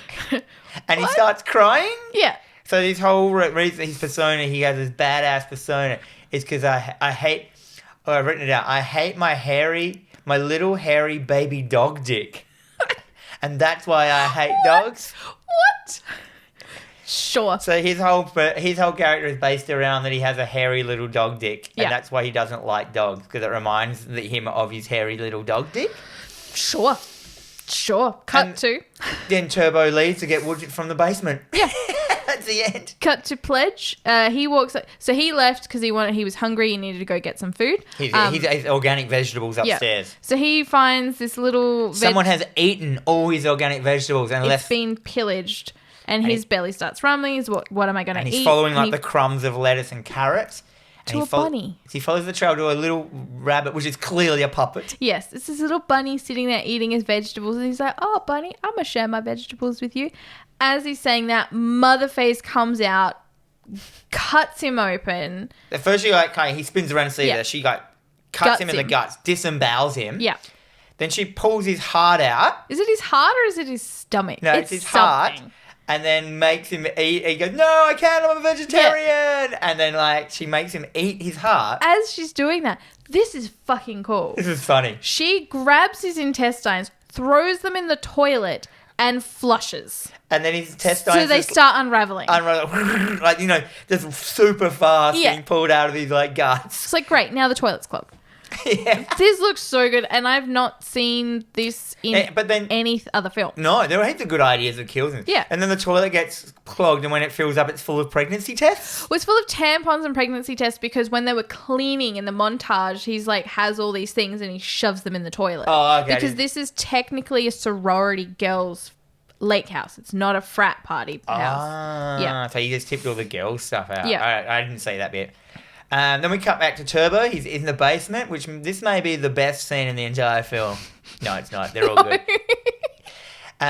He finds a revolver on the ground, and then he looks in, he goes, cool, revolver. Flicks it open, he goes, one bullet. Yeah. And this little robot dog. So one of those little and then we cut to, there's a little one of those yappy robot dogs that does the flips on the ground, because we know he doesn't like little dogs. Yeah. He's like, Then suddenly, from behind, in slow motion, for no apparent reason, a whole massive group of tiny little real dogs, Like chihuahuas, run out poodle. in slow motion from behind this dog in this dramatic music. He's like, oh shit. And he falls back to her because we know he's afraid. These dogs just start running all over. All they're doing is just running all over him, but it's in slow motion. And then as this is happening, we get flashes of photos of erect dog penises, like real ones, just flashing up and, in our faces on the screen, coming towards us. And then that's it. Why? There's and then it cuts, and then this goes for ages of these really offensive dog erections in your face with Turbo screaming with these dog dicks all over him. And then it's a hard cut to Brent meeting up with Sam, and Brent just says, Turbo's dead. Well, he kills himself because while he's sitting there, because there's like a little chihuahua, super cute little chihuahua there, and he's like, oh, you're not so bad, as he like puts the gun to his head. Oh, I didn't see that. Yeah. So he committed suicide with the one bullet. That was all set up to make him kill himself. Yeah. But no one knows that, but it just cuts to the next scene and Brent just goes to Sam, Turbo's dead. Yeah. And she's like, oh, I can't find Sizzler. And he's like... And then he has a thing. He has this like inner monologue of, I don't know who that is and I'm too polite to say anything, so I'm going to go search. Play it cool. And it's like, let's split up and search for him. And at this point, I didn't know who Sizzler was either because I just called him Pledge the whole time. Yeah. So they both split up and start looking for the pledge. This is fantastic as well. I like this because she goes off in her direction. She's following some bloody paw prints. And at this point, Brent, he's searched all the rooms. He's now at the grave site. He's like, Sizzler! Sizzler! He's at the grave of the guy. So he's left the house. He's walking in the woods. He's walked past the grave site. And he ends up in a fucking void. So... Then he splits into two. Yeah, the whole joke is like because it keeps going. It cuts between Sam following these bloody footprints, which is relevant to the story. Yeah. But it just keeps cutting back to him, and he's just going Sizzler, like looking for it, and then it just keeps being more ridiculous places. He ends up in this void. There's two of him, and as he's calling out Sizzler, the other one is calling out Sizzler, but it's backwards. He's like Sizzler, yeah, Sizzler, and he can see him. Yeah. And then all of a sudden he's in there's a news report and he's in the background of the news report going, Sizzler! Sizzler! Like looking around and I'm like, oh my God, what the fuck's going on? Exactly. Doesn't matter. No, I don't care. Samantha ends up finding Sizzler and he is dead. He is dead in the bathroom and the little bunny is eating him. Yeah. She screams, runs out. She runs into Brent, who's now just back in the house. And he goes like, it looks like it's just the two of us now. And then she's like, no, there's a third. And she lifts up her tummy to show that she's pregnant, as in they do in all these films. Now there'll be that kind of now scene. We'll have another film. As she says that, Motherface comes out from behind. She stabs her in the stomach. The harpoon. Through the back. Through the back. Out through the stomach. And there is a fetus. On the harpoon. Attached to the harpoon right in front of Brent's face. And this scene goes on for a little bit too long and the little fetus is there. It's like, and then she ends up ripping it up, splitting her in half. Yeah, rips the harpoon up through Sam, splits her in half. We see from the back of her head go in half with all the goo between it. And then there's a taping error. Yeah, so that's where it's Steve Guttenberg's new movie, 3 Men and a Baby, coming up after this break. And that's where he's there going, Sizzler. Yeah, he's in the background of that as well, Sizzler. Weird. Another weird error tape bit in it. I love it. Ad break. And then hard cuts to Brent. He's running through the forest now. Yep. Because why not? He stumbles upon Turtleneck Bro and Flannel Bro. They're kind of dead, but they're talking to him. Flannelette Bro is chopped in half. Yeah. And the other Flannel Bro is been disemboweled. But they're completely fine and they're just chatting to themselves. Yeah. And he's like, oh no, Motherface got you guys as well? And he goes, you don't care. You don't even know our names. He's like, Turtleneck Bro and Flannel Bro? And they're like, lucky guess. We're named after the things that we're wearing. Yeah. And then he he kind of looks away, looks back, and they're dead instantly. Yeah. And he's like, oh my God, they're dead. Yeah. So he's like, was he imagining that? As this happens, Motherface appears, conks him on the head, and knocks him out. And then he's just not knocked out. No, he kind of gets up and she's there and she's like, you never avenged your brother. And he's like, you know what? I know who you are. And she's like, what? It's like, you're Ronald Reagan. She's like, no, I'm not. He's like, think about it. And then he goes on this whole thing about This all the pranks. conspiracy thing linking all the pranks together with this government cover up that Ronald Reagan is Motherface. It's pretty funny. He's like, all these secret military ploys for the presidency. He's like, admit it, you're our nation's 40th president. And she pulls off it, Scooby-Doo style, pulls off the mask to reveal Ronald Reagan. And he's like, damn it, Brent, how did you know? And he's like, I solved it. But he does that like, I solved it. And that freeze frame and all these like stars and rainbows come out. Like, but then and then a hard cut to him waking up on the ground. He was just knocked out. And he goes, oh man, I thought I'd solved it. Yeah, he's like, I really thought I had that one. Motherface goes to attack him again. He dodges. She's like, She's got an axe now. Yeah. She's like, you know all of our fears. And then that's how he's like, I know how you're doing it. You know our fears. She reveals herself. It's the therapist. No, he goes like, I know who you are. You knew much about everyone. You're Turbo. I goes to say Turbo, and she takes her mask off. He goes, the school counselor? Yeah. Like, but then she's like, talks about all the fears and all these people. It's just like, one of the guys added pop rocks to coke and caused this. Another guy hit a 9-year-old child and just left him there. And buried the body, hid the body and buried it. You killed 2,000 people. You're all bad dudes. Yeah, and he goes, you talk, isn't this break like patient doctor confidentiality? And she still goes him, and then Brent, he kind of Tai Chi's her again, Goku style. He's like, Hoishida! Yeah. Knocks her down. And then there's, again, it's just like this whole, like, why did you join them? It's like, I had a good time. They were good friends. She basically just... He's on the ground now. Yeah, like, she kicks him in the balls. Yeah, she kicks him in the balls, and then she goes down...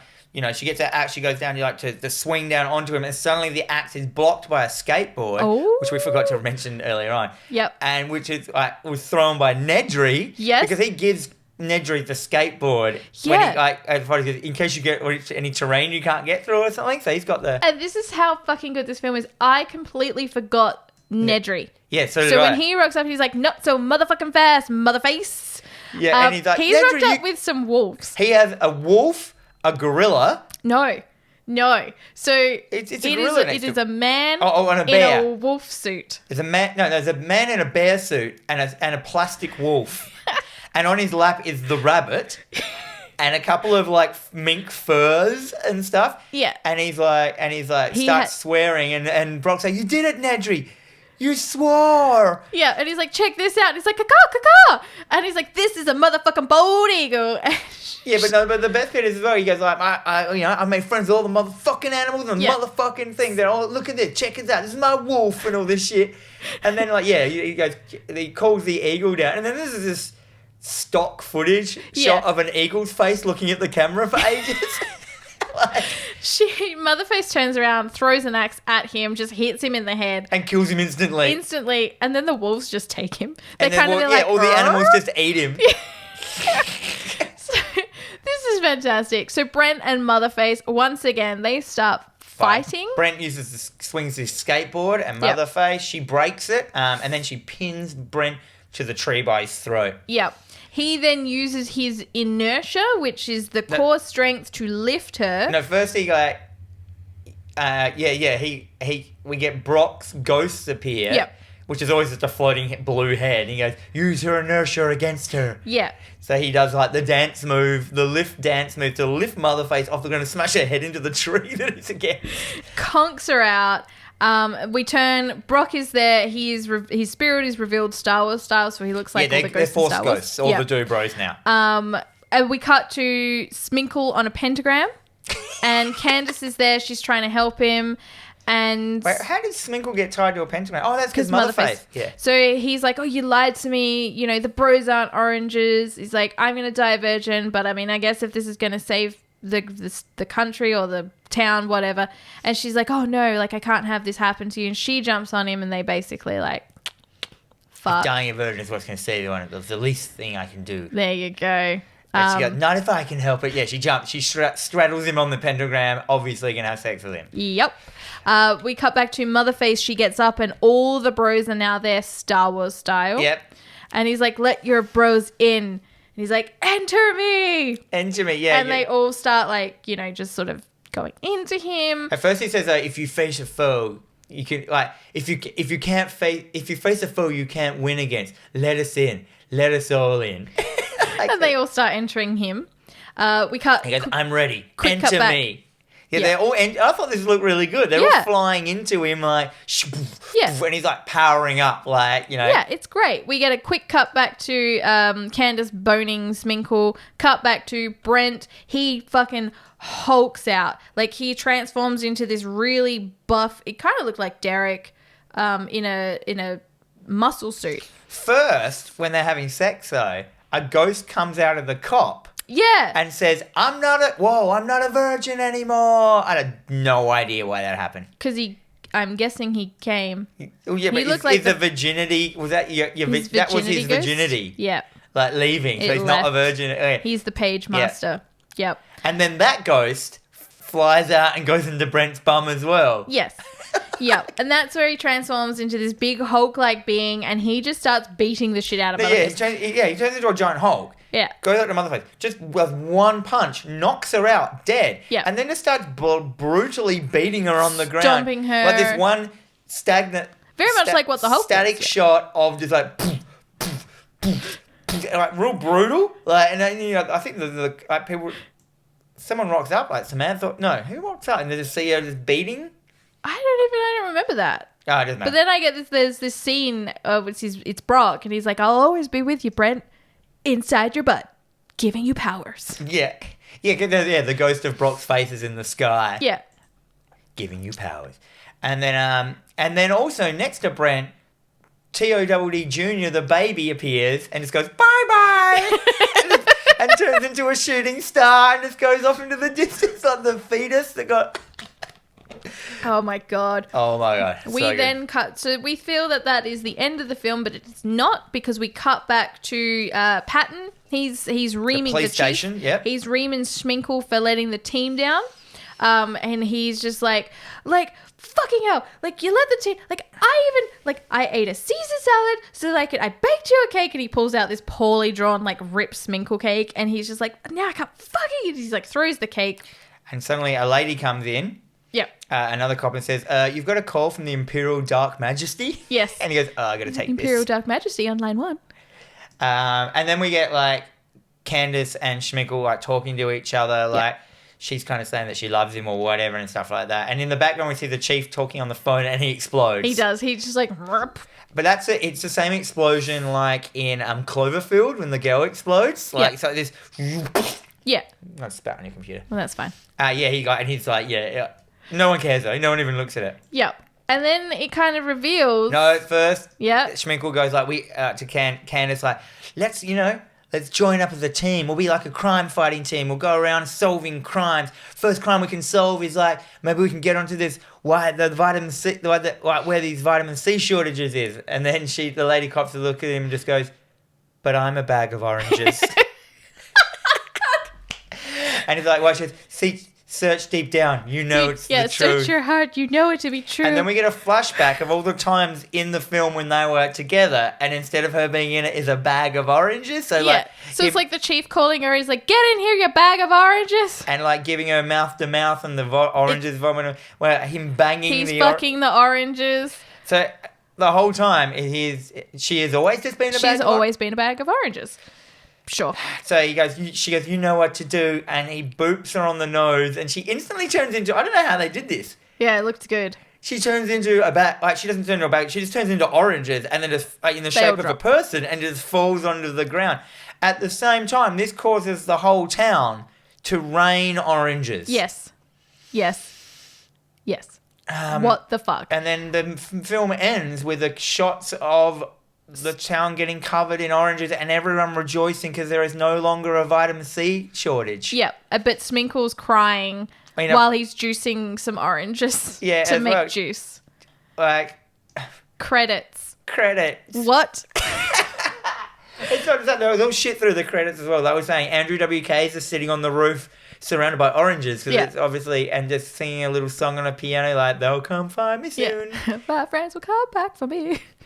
Oh my god. Final thoughts, Jen. This is one of the greatest films I have ever seen. It is so quotable. Even the songs, like, so they would have made the songs as well. So this film is also, this is a major parody, but it does it in a way that it feels so unique and original. Like, I don't feel like I'm watching, oh, it's just another parody film, or it's just another A lot of these people are all like kind of screenwriters and stuff like that. Just doing it for fun. Like, they're the dudes who made Video Game High School. Yep. A bunch. So a lot of, I think a bunch of them would have been in it. As in, like, you know, got to do with it. So these are all dudes who know how the craft of filmmaking works, and they know when to parody it and how to break it. And so that's what the difference is of this film, as opposed to like a parody film like Piranha 3D, where it was just a bad film. Like, it never really parodied it enough, parodied it enough to become this unique thing of comedy, where this thing just went over that. This is unique from over start to 100 finish. times higher than that. Like, this homages every craft, like, technique that there could be, and pays it out. It does, like, dialogue choices. The gore is, like, so gory and hilarious. Sublime. There's even like six character like arcs in it, like, and stuff running through it. There's everything is in this film. Like, there's no way, and it's just constant. Yeah, like, but even then, like I was saying, like, they could have literally ended the film with her revealing she was Ronald Reagan, and I would have been okay with it. Yeah, and they just kept going. There was more to it, and the oranges. Oh my god. Yeah, what the hell kind of fucking plot line is that? I've never seen that in a movie, but you know what? I didn't care. It worked. It worked for me. This film is. I cannot, like I say, I will probably go out. I will grab this on Blu-ray because I want to watch. Is it even on Blu-ray? Features. Yes. Oh. Yeah, you can buy it at JB. Oh, really? Yeah. Yeah. So I might pick it up, watch some special features because I'm a sucker for special features. What did you give it? I gave it 3 ratings. I did too. I gave this an A. It is awesome, and everybody should 100% definitely watch it. It is also a B. It is a beer and chicken wing movie. I really kind of wish that we'd have watched it together at some point. And did you give it an F as well? I did. It is definitely fun and dumb. I gave it an ABF as well. Yes. Fun and dumb, beer and chicken wing group movie, and an awesome movie that everyone should watch. I'm Sam Cripps is like wanting us to watch Bunny the Killer Thing, and he messaged me going, "You're gonna watch Bunny the Killer Thing?" And I said, "I will if you watch Dude Bro Party Massacre 3." So yeah, I'm not gonna do it as part of the show. Does it have subtitles? Yes. Yeah, I don't want to do a subtitle film at the moment. It's too Okay. hard. That's fine. But anyhow, this film, cracker. Yep. Cracker of a comedy, like, and my comedy, and just, oh man. Yep. It's everything that I wanted it to be, because I've also been listening to a lot of those guys doing stuff at the moment. So my brain is just wired for that level of comedy right now. Yeah. Which is even better. So. All right. Yeah. What is happening? What is next week? Well, look, I did put a thing up on Facebook, and you're going to have to watch Piranha 3DD at some point. It is not going to be next week. We've already had 2 really good funny films. Yep. I mean, one good funny film. I'm bringing it back to some seriousness. We are going to watch The Loved Ones. So this is a 2009 Australian horror. I've never seen it. Really? It's quite good. Yep. Oh, so next week, The Loved Ones. Yes. I have no idea what even it is. There you go. But there were so many other good films you could have. I know, but And I went with this one. It'll be good. So thanks, guys. You've been listening to TerrorVision Horror Podcast with Dan and Jennifer. We are available on all major podcasting services and also on the YouTube. But no matter where you choose to consume us, please make sure to hit the like button, subscribe, leave a comment or a review, and share with all your friends. We also have an Instagram at TerrorVisionPod, which will keep you up to date with upcoming episodes, trivia, and of course, memes that are 100% 3 years old by now. We also have an email, terrorvisionpod@gmail.com. Let us know what you want us to watch, discuss, etc. And our opening and closing music is Voidswell by Sister Wife. and remember, until next week, may all your dreams be nightmares.